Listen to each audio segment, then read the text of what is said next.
जब हनुमान से हारे शनि। शनि के नाम से ही हर व्यक्ति डरने लगता है। शनि की दशा एक बार शुरू हो जाए तो 7.5 साल बाद ही पीछा छोड़ती है। लेकिन हनुमान भक्तों को शनि से डरने की तनिक भी जरूरत नहीं। शनि ने हनुमान को भी डराना चाहा लेकिन मुंह की खानी पड़ी, आइए जाने कैसे। महान पराक्रमी हनुमान अमर हैं। पवन पुत्र हनुमान रघुकुल के कुमारों के कहने से प्रतिदिन अपनी आत्मकथा का कोई भाग सुनाया करते थे। उन्होंने कहा कि मैं एक बार संध्या समय अपने आराध्य श्री राम का स्मरण करने लगा तो उसी समय ग्रहों में पापग्रह मंद गति सूर्य पुत्र शनि देव पधारे। वह अत्यंत कृष्ण वर्ण के भीषणाकार थे। वह अपना सिर प्रायः झुकाए रखते हैं। जिस पर अपनी दृष्टि डालते हैं वह अवश्य नष्ट हो जाता है। शनिदेव हनुमान के बाहुबल और पराक्रम को नहीं जानते थे। हनुमान ने उन्हें लंका में दशग्रीव के बंधन से मुक्त किया था। वह हनुमान जी से विनयपूर्वक किंतु कर्कश स्वर में बोले, हनुमान जी, मैं आपको सावधान करने आया हूं। त्रेता की बात दूसरी थी, अब कलियुग प्रारंभ हो गया है। भगवान वासुदेव ने जिस क्षण अपनी अवतार लीला का समापन किया उसी क्षण से पृथ्वी पर कली का प्रभुत्व हो गया। ये कलियुग है।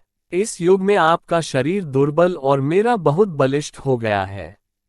अब आप पर मेरी साढ़ेसाती की दशा प्रभावी हो गई है। मैं आपके शरीर पर आ रहा हूं। शनिदेव को इस बात का तनिक भी ज्ञान नहीं था कि रघुनाथ के चरणाश्रितों पर काल का प्रभाव नहीं होता। करुणा निधान जिनके हृदय में एक क्षण को भी आ जाते हैं, काल की कला वहां सर्वथा निष्प्रभावी हो जाती है। प्रारब्ध के विधान वहां प्रभुत्वहीन हो जाते हैं।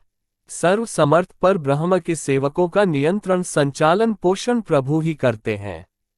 उनके सेवकों की ओर दृष्टि उठाने का साहस कोई सुर असुर करे तो स्वयं अनिष्ट भाजन होता है। शनिदेव के अग्रज यमराज भी प्रभु के भक्त की ओर देखने का साहस नहीं कर पाते।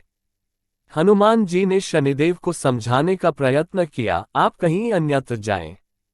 ग्रहों का प्रभाव पृथ्वी के मरणशील प्राणियों पर ही पड़ता है। मुझे अपने आराध्य का स्मरण करने दें। मेरे शरीर में श्री रघुनाथ जी के अतिरिक्त दूसरे किसी को स्थान नहीं मिल सकता। लेकिन शनिदेव को इससे संतोष नहीं मिला। वह बोले, मैं सृष्टिकर्ता के विधान से विवश हूं। आप पृथ्वी पर रहते हैं, अतः आप मेरे प्रभुत्व क्षेत्र से बाहर नहीं हैं। पूरे 22.5 वर्ष व्यतीत होने पर 7.5 वर्ष के अंतर से 2.5 वर्ष के लिए मेरा प्रभाव प्राणी पर पड़ता है, किंतु ये गौण प्रभाव है। आप पर मेरी 7.5 आज इसी समय से प्रभावी हो रही हो। मैं आपके शरीर पर आ रहा हूं, इसे आप टाल नहीं सकते।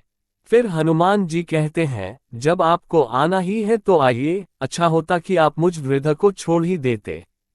फिर शनिदेव कहते हैं, कलियुग में पृथ्वी पर देवता या उपदेवता किसी को नहीं रहना चाहिए।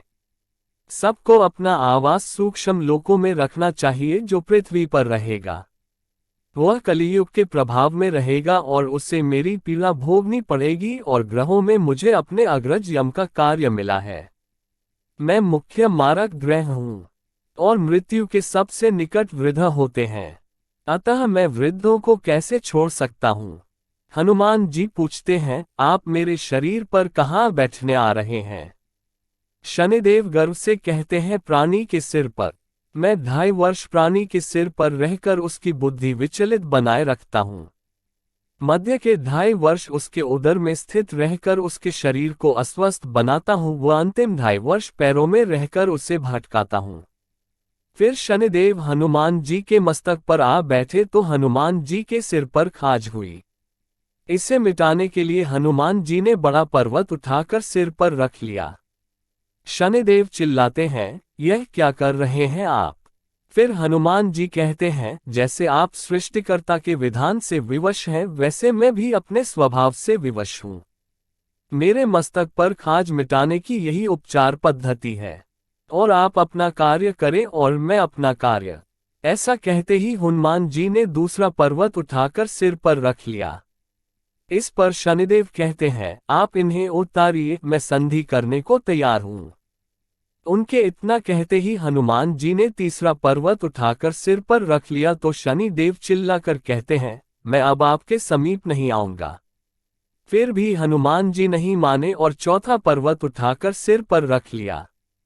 शनिदेव फिर चिल्लाते हैं, पवन कुमार, त्राहि माम ताहि माम, रामदूत, आंजनेयाय नमः, मैं उसको भी पीड़ित नहीं करूंगा जो आपका स्मरण करेगा। मुझे उतर जाने का अवसर दें। हनुमान जी कहते हैं, बहुत शीघ्रता की, अभी तो पांचवा पर्वत शिखर बाकी है। और इतने में ही शनि मेरे पैरों में गिर गए और कहा, मैं सदैव आपको दिए वचनों को स्मरण रखूंगा। आघात के उपचार के लिए शनिदेव तेल मांगने लगे। हनुमान जी तेल कहाँ देने वाले थे? वही शनिदेव आज भी तेलदान से तुष्ट होते हैं।